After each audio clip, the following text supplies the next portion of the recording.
하나님의 말씀 보시겠습니다. 하나님의 말씀은 민수기 32장 1절에서 23절의 말씀입니다. 민수기 32장 1절에서 23절의 말씀입니다.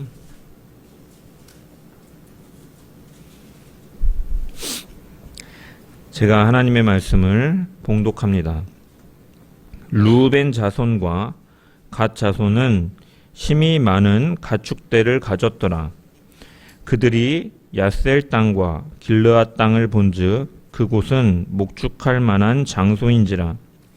갓 자손과 르우벤 자손이 와서 모세와 제사장 엘르아살과 회중 지휘관들에게 말하여 이르되 아다롯과 디본과 야셀과 니므라와 헤스본과 엘르알레와 스밤과 느보와 부온 곧 여호와께서 이스라엘 회중 앞에서 쳐서 멸하신 땅은 목축할 만한 장소요 당신의 종들에게는 가축이 있나이다. 또 이르되 우리가 만일 당신에게 은혜를 입었으면 이 땅을 당신의 종들에게 그들의 소유로 주시고 우리에게 요단강을 건너지 않게 하소서. 모세가 갓 자손과 르우벤 자손에게 이르되 너희 형제들은 싸우러 가거늘 너희는 여기 앉아 있고자 하느냐. 너희가 어찌하여 이스라엘 자손에게 낙심하게 하여서 여호와께서 그들에게 주신 땅으로 건너갈 수 없게 하려 하느냐. 너희 조상들도 내가 가데스 바네아에서 그 땅을 보라고 보냈을 때에 그리하였나니 그들이 에스골 골짜기에 올라가서 그 땅을 보고 이스라엘 자손을 낙심하게 하여서 여호와께서 그들에게 주신 땅으로 갈 수 없게 하였었느니라. 그때 여호와께서 진노하사 맹세하여 이르시되 애굽에서 나온 자들이 20세 이상으로는 한 사람도 내가 아브라함과 이삭과 야곱에게 맹세한 땅을 결코 보지 못하리니 이는 그들이 나를 온전히 따르지 아니하였음이니라. 그러나 그나스 사람 여분네의 아들 갈렙과 눈의 아들 여호수아는 여호와를 온전히 따랐느니라 하시고 여호와께서 이스라엘에게 진노하사 그들에게 40년 동안 광야에 방황하게 하셨으므로 여호와의 목전에 악을 행한 그 세대가 마침내는 다 끊어졌느니라. 보라, 너희는 너희의 조상의 대를 이어 일어난 죄인의 무리로서 이스라엘을 향하신 여호와의 노를 더욱 심하게 하는도다. 너희가 만일 돌이켜 여호와를 떠나면 여호와께서 다시 이 백성을 광야에 버리시리니 그리하면 너희가 이 모든 백성을 멸망시키리라. 그들이 모세에게 가까이 나와 이르되 우리가 이곳에 우리의 가축을 위하여 우리를 짓고 우리 어린 아이들을 위하여 성읍을 건축하고 이 땅에 원주민이 있으므로 우리 어린 아이들을 그 견고한 성읍에 거주하게 한 후에 우리는 무장하고 이스라엘 자손을 그곳으로 인도하기까지 그들의 앞에서 가고 이스라엘 자손이 각기 기업을 받기까지 우리 집으로 돌아오지 아니하겠사오며 우리는 요단 이쪽 곧 동쪽에서 기업을 받았사오니 그들과 함께 요단 저쪽에서는 기업을 받지 아니하겠나이다.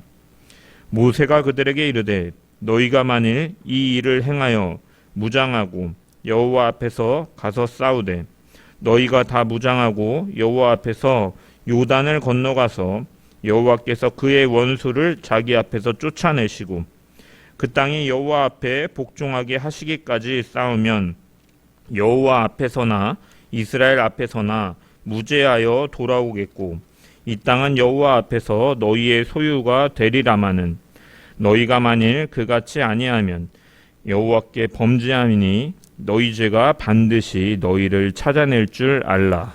아멘. 말씀을 통한 주의 은혜와 평강이 수요 예배에 모인 모든 성도들 가운데 넘치기를 축원합니다. 우리는 지난주에 민수기 30장의 말씀을 살펴보았습니다. 하나님께서는 서약과 서원의 문제를 매우 엄중하게 다루셨습니다. 사람이 여호와께 서원하였으면 깨트리지 말고 입으로 말한 대로 다 이행할 것이라. 하나님 앞에서 한 약속은 삶으로 이어져야 한다. 이것이 바로 30장이 우리에게 가르쳐준 핵심입니다. 그런데 성도 여러분, 그 약속은 언제 시험대에 오릅니까?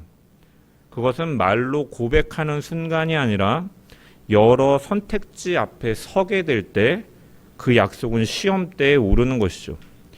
약속이 입으로 고백되는 순간에는 아직 그 약속이 검증되지 않지만 그 선택의 순간에서 삶 속에서 검증되기 때문입니다. 그래서 하나님 앞에서 한 약속은 아무런 갈등이 없을 때가 아니라 그 약속을 지키면 손해를 감수해야 될 것처럼 느껴지는 순간에 비로소 그 약속이 어떠한 것이었는지가 드러나게 된다는 거예요. 약속의 실체가 드러나게 된다는 거예요. 그래서 오늘 본문은 바로 그 장면을 다루고 있는데, 이스라엘의 광야 여정은 거의 다 끝났고 이제 모든 지파는 이제 같이 요단강을 건너가고 그곳에서 같이 싸우고 같이 땅을 분배받아야 되는 상황을 앞두고 있죠. 그런데 이 시점에 루벤 지파와 갓 지파는 걸음을 멈춥니다. 그들은 요단을 건너기 전에 강 동쪽 땅을 바라보았습니다.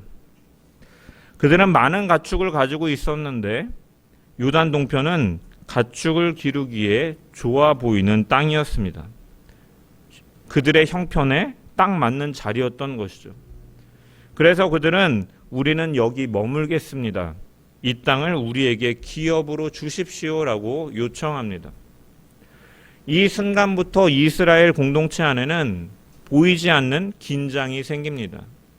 앞으로 함께 나가서 싸워야 되는 상황에서 두 지파는 이미 정복한 땅에 머물겠다라고 요청하고 있기 때문이죠. 그래서 모세는 너희 형제들은 전쟁을 하러 가는데 너희만 여기에 앉아 있겠느냐라고 하면서 질책합니다. 이에 르우벤과 갓 지파는 다시 말하죠. 우리는 우리의 가축과 가족을 이 땅에 두되 무장하고 형제들보다 앞서서 나가 전쟁에 참여하겠습니다. 이스라엘 자손이 각자 자기 기업을 받기까지 우리는 돌아오지 않겠습니다 라고 말을 하죠. 민수기 32장은 이 르우벤과 갓 지파의 말이 어떠한 성격의 약속이었는지를 분명하게 드러내는 장입니다. 그 말이 말로만 책임을 피하려고 하는 말이었는지 아니면 실제로 그러한 책임을 지겠다라는 약속인지가 사실 이 장에서 분명해지기 시작하는 것이죠. 그래서 오늘 본문은 이 약속이 말로 시작되지만 삶으로 완성되어야 된다. 30장에 이어서 삶으로 완성되어야 된다라는 것을 우리에게 교훈하여 주고 있습니다. 하나님 앞에서 한 고백이 어떤 순간에 시험을 받게 되고 그리고 그 약속이 어떻게 책임으로 완성되는지를 우리가 말씀을 통해 바라보면서 우리 역시도 하나님 앞에서 한 고백과 그 약속들이 입에서 머무는 말로만 남아있는 것인가, 아니면 우리가 삶 속에서 그 고백에 대한 책임을 지고 살아가고 있는가, 이 말씀 앞에서 비추어 보는 시간 되기를 축원합니다. 이스라엘은 가나안을 향해 나오는 길에서 우리가 이미 민수기를 쭉 살펴보면서 이미 여러 차례 전쟁을 치렀음을 살펴보았습니다. 그들의 앞길을 막았던 아모리 왕 시온과 바산 왕 옥을 그들은 물리쳤습니다.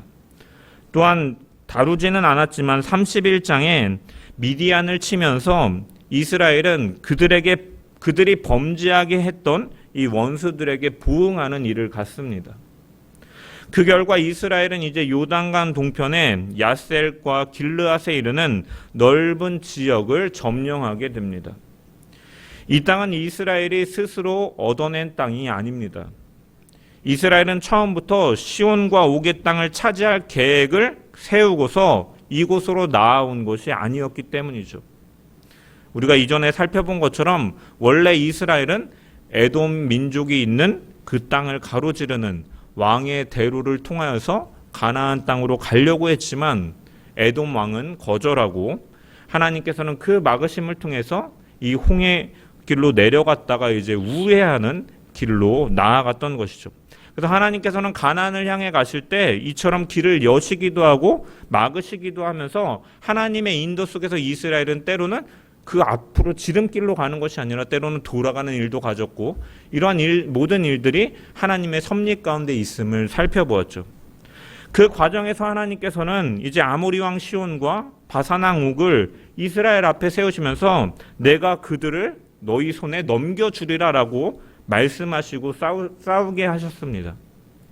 그래서 전쟁은 이스라엘이 치렀지만 그 전쟁을 정하신 분도, 그 방향을 정하신 분도, 그 결과를 정하신 분도 하나님이셨다라는 것을 성경은 말씀하죠.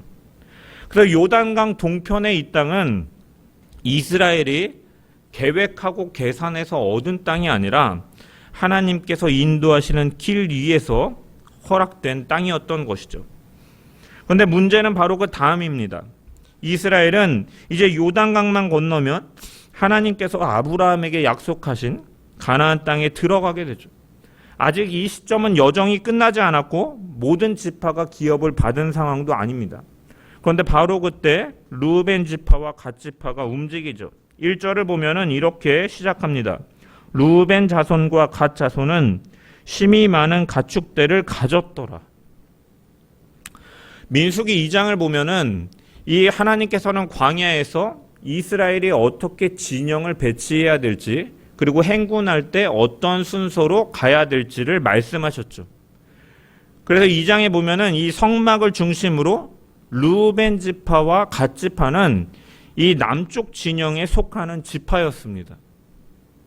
그래서 시므온 지파도 이 가운데 속하는 같은 진영이었지만 그 두 번째 인구조사가 나오는 26장을 보면 이 르우벤 지파나 갓 지파에 비해서 시므온 지파는 규모가 굉장히 적었기 때문에 아마 성경학자들은 그래서 이 두 지파처럼 함께 행동에 나서기는 어려웠을 것이다라고 추정을 하고 그래서 이제 이 두 지파만 움직이는 것이죠. 그리고 그들의 공통점이 무엇입니까? 바로 많은 가축대를 가지고 있었다라는 것이죠. 이 1절의 말씀을 히브리어 원문으로 보면은 눈에 띄는 점이 하나가 있는데 히브리어 문장에서 새로운 이야기가 시작될 때는 보통 이 접속사 그리고 뭐 그러나를 뜻하는 이 접속사 와우와 동사가 결합된 상태로 가장 먼저 문장에 등장하면서 시작을 합니다. 그래서 그리고 있었다라는 단어가 원래는 먼저 나오고 그 뒤에 무엇이 있었는지 그 대상 명사가 나오는 것이 일반적인 형식의 히브리어 문장입니다. 그런데 1절을 보면은 원문을 보면은 가장 먼저 나오는 단어가 뭐냐면 많은 가축이라는 명사가 제일 앞서서 나와서 사건을 이끌어갑니다. 그래서 이 모세는 기록을 하면서 이 많은 가축이라는 것을 강조하고 있는 거예요. 이것은 이 많은 가축이라는 것이 이 사건 전체를 움직이는 결정적인 요소이기 때문에 성경은 이것을 강조하고 있는 것이죠. 성경은 처음부터 이들이 행하는 일들이 이렇게 건의하고 말하고 있는 것들의 이 마음 속에 마음이 어디로 쏠려 있는가를 사실은 강조함을 통해서 보여주고 있는 것이죠. 여기 가축이라고 번역된 히브리어가 미크네라는 말인데 이 미크네는 이 가지고 있는 소유라는 뜻도 가지고 있어요. 가축만을 가리키는 것이 아니라 사서 소유한 것이라는 의미를 가지고 있고 그래서 유목민들에게는 이제 가축이라는 표현으로 사용되기도 하고 창세기에서는 소유한 땅이라고 번역되기도 하는 것이에요. 그래서 결국 본문은 이 그들이 가지고 있고 소유한 것들이 그들의 신앙을 어떻게 붙잡았는가를 물으면서 시작하고 있다는 것이죠. 그들은 많은 가축을 바라보면서 그 가축을 통해서 이러한 요청을 하는 것이죠. 그래서 그들은 이 많은 가축 재산의 소유에 마음의 중심을 가지고 있었기 때문에 그들은 하나님의 약속을 먼저 바라보는 것이 아니라 요단강 동편의 땅을 바라보게 되는 것이죠. 3절에 보면 아다로, 디본, 야셀, 니무라, 헤스본과 엘르알과 스밤과 느보와 부온이라는 지명이 나오고 그것은 여호와께서 이미 이스라엘 앞에서 쳐서 멸하신 땅들, 이미 얻어진 땅이라고 성경은 말씀하죠. 그러면서 그 땅을 바라보면서 그들은 말합니다. 아, 이곳은 정말 모축하기에 적합한 땅이다. 그래서 모세와 제사장 엘르아살과 회중의 지도자들 앞에 나와서 말하는 것이죠. 5절에 보면은 이 땅을 당신의 종들에게 소유로 주십시오. 우리가 요단강을 건너지 않겠습니다. 않게 하소서라고 말하는 것이죠. 여러분, 이 요청은 그들의 입장에서 봤을 때는 매우 합리적입니다. 이미 정복한 땅이고 많은 가축을 갖고 있는데 가축을 기르기에 적합한 땅이고 그들의 형편에 꼭 맞는 선택처럼 보인다라는 것이죠. 하지만 문제는 이 말이 나온 시점이죠. 땅 자체를 요구한 것이 문제가 아닙니다. 요단강 서편이 아니라 동편을 요구한 것 자체가 문제가 아니라 그들은 마음이 소유에 쏠려 있었고 그렇기 때문에 하나님의 약속, 완성될 하나님의 약속을 바라본 것이 아니라 그들은 그 소유에 따라서 자신의 형편과 이익을 바라봤고 그렇기 때문에 이 시점에 말을 하고 있는 것이죠. 그래서 사실은 이 부분에서 이 말씀은 우리에게 교훈하여 줍니다. 신앙의 갈등, 우리가 고백하고 서원한 것들의 시험이 언제 찾아오느냐? 사실은 우리 앞에 노골적으로 악한 선택이 있을 때 우리에게 시험으로 다가오지 않습니다. 누가 봐도 나쁜 것, 누가 봐도 안 좋은 것, 누가 봐도 택하지 않아야 되는 것에서는 사실은 그것이 우리에게 시험으로 다가오지 않죠. 누가 봐도 틀린 길 앞에서, 누가 봐도 불순종인 길 앞에서는 우리는 그렇게 사실 많은 고민을 하지 않습니다.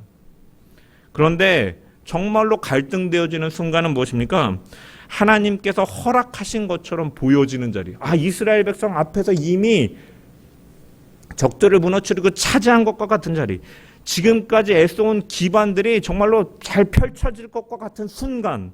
내 가족을 지켜줄 수 있을 것 같은 안정 앞에서 사실 신앙의 고백은 정말 흔들릴 수가 있는 것이죠. 지금 이 선택을 하면 당장 큰 문제는 없어 보이고 굳이 더 위험한 길로 가지 않아도 될 것 같고 이 정도 했으면 충분한 것 같지 않는가 하는 생각이 마음에 자리 잡는 순간에 사실은 신앙의 위기가 찾아오고 우리가 하나님 앞에 고백하고 약속한 것들이 그런 위기가 찾아오는 것이죠.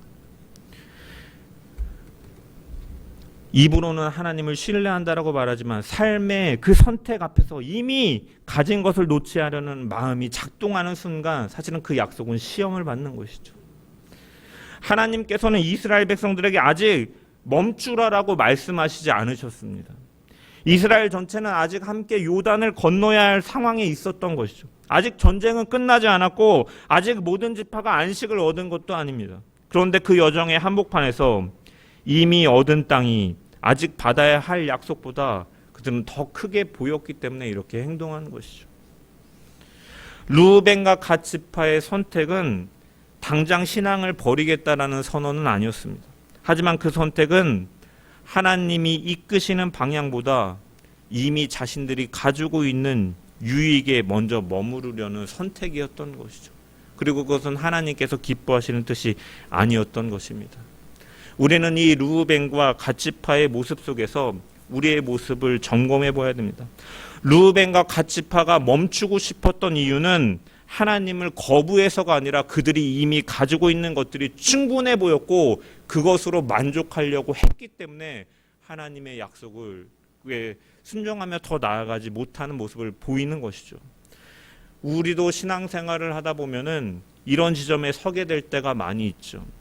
더 이상 급하게 기도하지 않아도 될 것 같은 자리가, 더 이상 결단하지 않아도 될 것 같은 그러한 안정의 순간들, 이 정도면 신앙생활 잘하고 있지 않는 것 같지 않나? 이제 좀 멈춰도 되지 않는가? 이 정도만 했으면 됐지 않는가 하는 그러한 자리에서 성경은 묻는다라는 것이죠. 그 충분함이 너가 정말 하나님의 약속보다 앞자리를 차지하고 있는 것은 아닌가? 그것을 우선으로 바라보고 있는 것은 아닌가?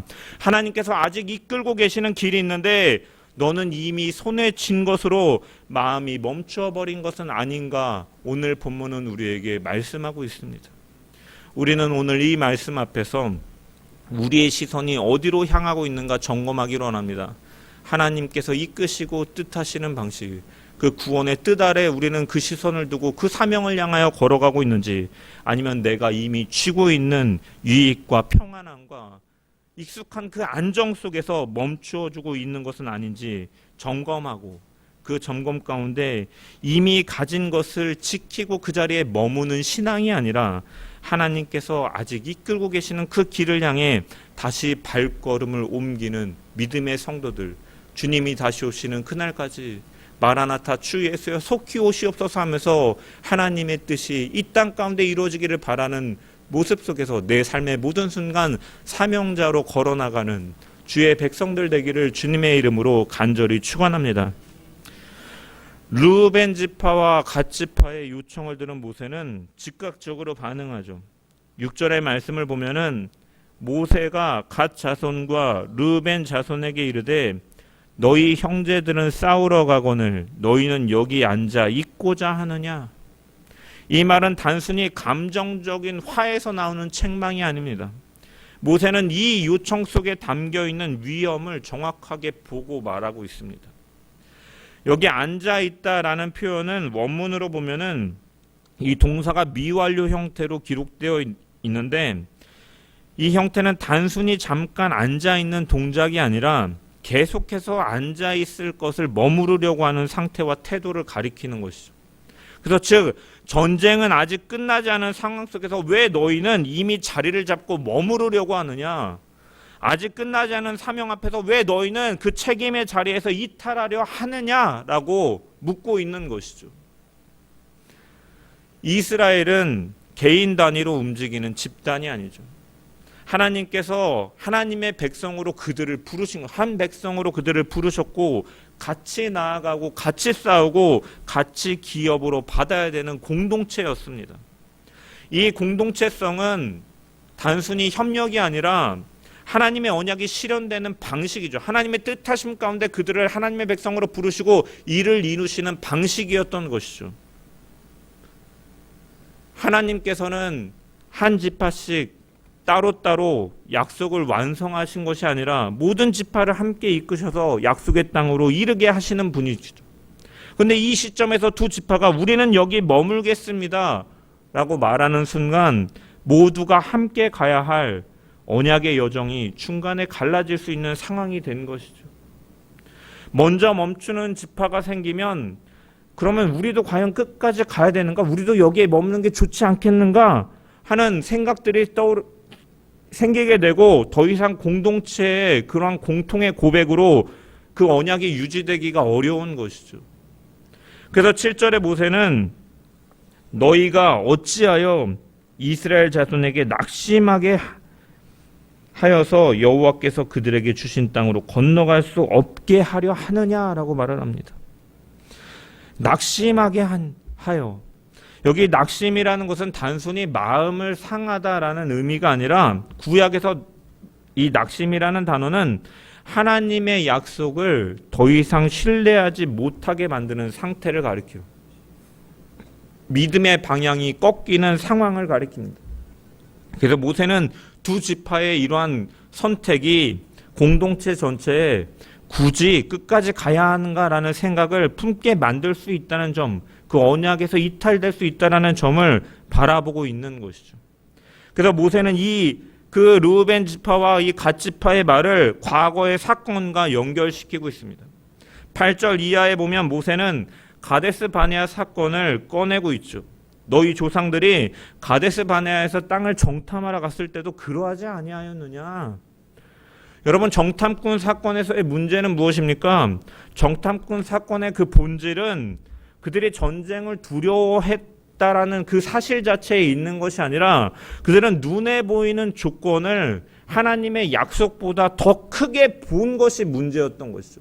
그래서 하나님께서 주시겠다고 하였지만 그들은 보지 못하고 그 앞에 펼쳐져 있는 상황을 더 크게 보았기 때문에 그들에 비하면 우리는 메뚜기와 같다. 우리는 그 땅을 결코 차지할 수 없다. 그 땅은 좋은 땅이 아니다라고 하나님의 약속을 불평하는 것이죠.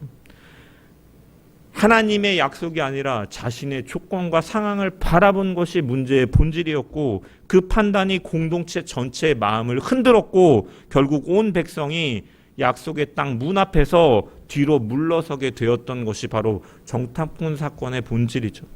그래서 모세는 지금 이 상황이 구조적으로 그때와 다르지 않은 일이다라고 말하고 있는 것입니다.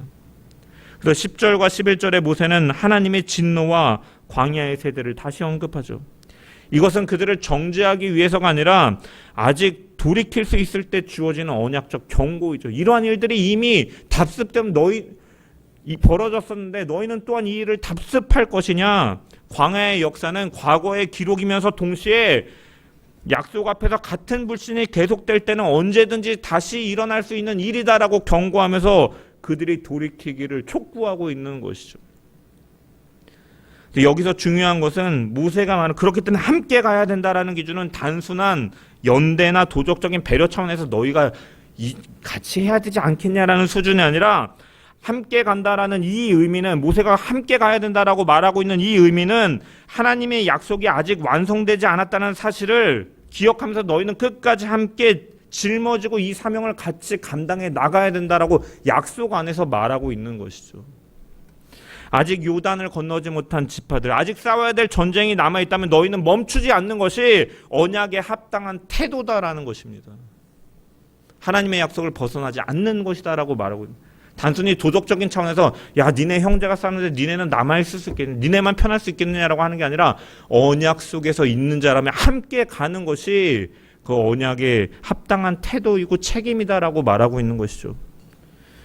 우리의 선택도 이것과 같은 기준 앞에 서야 되는 것이죠. 단순히 내게 합리적인가만을 보면서 우리가 선택하는 것이 아니라 나의 선택이 또한 함께 신앙생활하는 공동체의 약속을 향한 그 걸음을 돕는 것인가라는 것을 우리는 항상 질문하면서 우리는 선택하고 행동하고 나아가야 되는 것이죠.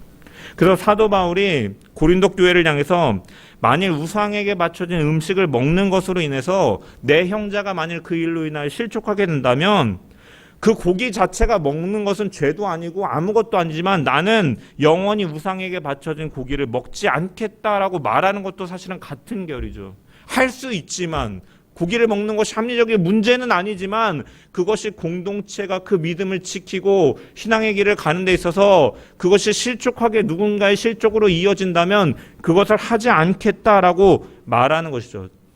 자유가 허용되는 범위 안에 있어도 공동체의 그 믿음이 약속의 길에서 낙심하게 된다면 나는 그것을 기꺼이 제한할 것이다. 둘 다 이 모세의 말이나 이 바울의 말이나 둘 다 내가 할 수 있느냐보다 공동체가 약속을 향해 서고 있느냐를 먼저 생각하면서 그것을 우선해 두고 그 책임 아래에서 살아가겠다라고 고백하고 있는 것이죠. 모세가 두려워했던 것은 그 두 지파가 편해지는 일이 아니라 그 편안함이 공동체 전체의 마음을 약하게 만드는 일이었던 것이죠. 우리의 신앙도 마찬가지입니다. 나의 선택이 개인적인 것만으로도 보이지만 사실 교회 안에서는 언제나 다른 성도들의 믿음과 맞닿아 있음을 기억해야 돼요.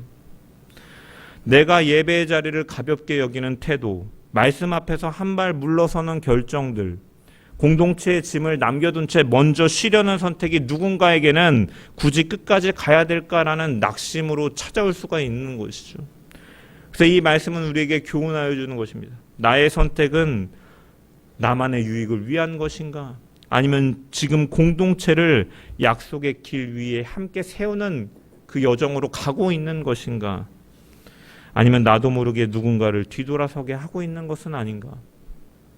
하나님께서는 우리를 한 몸으로 부르셨죠. 그리스도가 머리가 되시고 우리를 한 몸으로 부르셨다라는 사실을 우리는 기억하면서 하나님께서 약속하신 그 약속을 바라보면서 나의 유익과 나의 편안함과 나의 합리성만을 따지는 것이 아니라 우리의 신앙의 여정에 정말로 그 언약에 세워가는 그 믿음으로 함께 가는, 함께 짊어져가는 언약에 합당한 태도로 살아가는 주의 백성들 되기를 주님의 이름으로 간절히 축원합니다. 모세의 강한 경고를 들은 뒤에 르우벤 지파와 갓 지파는 다시 입을 여는데 16절에서 18절을 보면 우리가 이곳에 우리의 가축을 위하여 우리를 짓고 우리 어린아이들을 위하여 성읍을 건축하고 이 땅에 원주민들이 있으므로 우리 어린아이들을 그 견고한 성읍에 거주하게 한 후에 우리는 무장하고 이스라엘 자손을 그곳으로 인도하기까지 그들의 앞에서 가고 이스라엘 자손이 각기 기업을 받기까지 우리 집으로 돌아오지 아니하겠다. 아이들은 성읍에 두고 가축은 먼저 정리해 두고 자신들은 무장을 하고 먼저 앞서 나가서서 책임을 다해 싸우겠다라고 말하고 있죠. 전쟁의 자리로 다시 앞으로 나아가겠다라는 결단의 태도를 보이고 있는 것입니다. 그러면서 19절에 결정적인 고백을 하죠. 우리는 요단 저편에서 기업을 받지 않겠습니다. 이 말은 형식적인 선의로서 말하는 것이 아니라 자기들의 선택이 공동체를 흔들지 않도록 약속의 길에서 사명을 끝까지 감당하겠다라는 선언과 책임을 보여주고 있는 것입니다. 요단 동편의 땅은 눈앞에 있지만 그 땅이 모든 지파의 약속이 완성되기 전에는 자기들의 안식이 될 수 없다라는 사실을 고백하는 가운데 그 책임을 감당하겠다라고 결단하고 있는 것이죠. 바로 다음 단락에서 모세는 그 약속을 책임으로 확정하고 있습니다. 20절에서 22절 말씀을 보면 모세는 이렇게 말을 하죠. 너희가 여호와 앞에서 무장하고 나아가서 그 땅이 여호와 앞에 정복되기까지 돌아오지 아니하면 그 후에 돌아올지니. 그래서 약속을 그냥 듣기 좋은 말로 끝내게 하는 것이 아니라 하나님 앞에서 책임 있는 모습으로 세울 것을 촉구하고 있는 것이죠. 그리고 그 결론인 23절을 보면은 너희가 만일 그리 아니하면 여호와께 범죄함이니 너희 죄가 정녕 너희를 찾아낼 줄 알라. 약속은 말로 시작될 수 있지만 약속은 반드시 하나님 앞에서 한 약속은 책임으로 따라오고 책임 없는 약속은 결국 죄로 드러난다라는 경고이죠. 그래서 30장과 사실은 결을 같이 하는 것입니다. 루벤과 갓지파는 멈출 수가 있었죠. 그러나 약속이 완성되기까지 그들은 오히려 더 먼 길을 택하고 있습니다. 안정될 수 있는 자리에서 전쟁의 자리로 돌아가는 것이고 그것이 바로 성경이 말하는 하나님에 대한 서원과 약속과 고백을 책임지는 신앙의 모습이다라고 성경은 오늘 우리에게 교훈하여 주고 있습니다. 그 약속이 하나님 앞에서 의미를 갖게 된 것은 그들이 책임 속에서 실제로 전쟁의 자리로 돌아갔기 때문이죠. 단순히 말만 한 것이 아니라 그 선택의 순간 그들은 돌이켜서 다시 그 사명의 자리로 나아가는 모습이 함께했기 때문에 그 약속은 가치가 있는 것이고 그 약속을 하나님께서는 받으시고 그들에게 요단 동편을 기업으로 주시는 것이죠. 이처럼 약속은 언제나 책임이 따르고 책임을 감당할 때 비로소 우리의 신앙의 고백이 되는 것이죠. 말로만 하는 것이 신앙의 고백이 아니라 그 말에 대한 책임을 갖고 그 책임을 가지고 행동할 때 그것이 참된 우리의 신앙의 고백이 되는 줄 믿습니다. 기도하겠다라는 말은 정말로 기도의 자리로 나아갈 때 의미가 있는 것이고 섬기겠다라는 고백은 실제로 섬김의 자리로 들어갈 때 그것이 진실해지는 것이죠. 오늘 우리는 이 말씀 앞에서 우리가 하나님 앞에서 했던 말들 가운데 아직 책임으로 이어지지 않고 사명의 자리로 나아가지 않고 남아있는 고백은 없는지 우리가 돌아보면서 하나님 앞에 그 책임의 자리, 사명의 자리로 돌아가야 될 것들이 있다면 그 자리를 피하지 않고 하나님께서 우리를 붙들어 주시기를 구함을 통하여서 그 자리에서 약속을 붙들고 약속 안에 거하는 백성으로 감당하며 나아가는 주의 백성들 되기를 주님의 이름으로 간절히 축원합니다. 말씀을 마무리합니다. 민수기 32장은 많은 가축에서 시작합니다. 이미 손에 쥔 것이 많았기 때문에 르우벤과 갓지파는 멈출 수 있는 것처럼 보였죠. 그들의 시험은 눈앞에 있는 것들이 충분하다고 느껴지는 자리에서 찾아오고 있습니다. 하지만 성경은 분명히 말을 하죠. 하나님의 백성은 눈앞의 조건을 따라 멈추는 자들이 되어서는 안 되고 하나님께서 아직 이루고 계신 뜻을 따라 움직이는 자들이 되어야 된다. 그 자리에서 책임을 다하고 하나님 앞에 순종함으로 나아가야 된다라고 말씀하고 있죠. 르우벤과 갓지파는 머물 수 있는 땅을 눈앞에 두고 모든 지파들이 기업을 받을 때까지 자신의 안식을 미루는 길을 택했고 약속을 끝까지 책임지는 모습으로 그 언약 속에서 나아갔던 것입니다. 이 말씀을 통해서 우리의 마음을 점검해 보기를 소망합니다. 이미 쥔 안정과 익숙함이 하나님의 약속보다 앞자리를 차지하고 있는 것은 아닌가? 그 소유가 우리의 발걸음을 멈추고 있는 것은 아닌지 우리가 돌아보고 내가 먼저 쉬고 싶어지고 멈춰지는 자리에서 내 손에 쥐고 있는 것을 붙드는 것이 아니라 하나님께서 맡기신 책임의 자리를 다시 선택하고 그 사명의 자리로 나아가는 주의 백성들 되기를 주의 이름으로 간절히 축원합니다. 하나님께서는 오늘도 그 시작하신 구원의 일을 아직 끝내지 않고 그 약속을 공동체를 통해서 오늘도 이루고 계십니다. 그러므로 우리는 하나님께서 지금도 이루고 계신 그 구원의 역사 속에 내 삶과 믿음을 다시 두고 그 일을 마치실 때까지, 완성하실 때까지 그 언약의 길 위에 서서 사명을 감당하고 하나님께서 맡기신 그 자리에서 주님의 향기를 드러내고 복음을 전파하고 하나님의 교회를 세워나가고 하나님의 뜻을 나타내는 주의 백성들로 믿음의 걸음을 걸어나가는 주의 백성들 되기를 주님의 이름으로 간절히 축원합니다.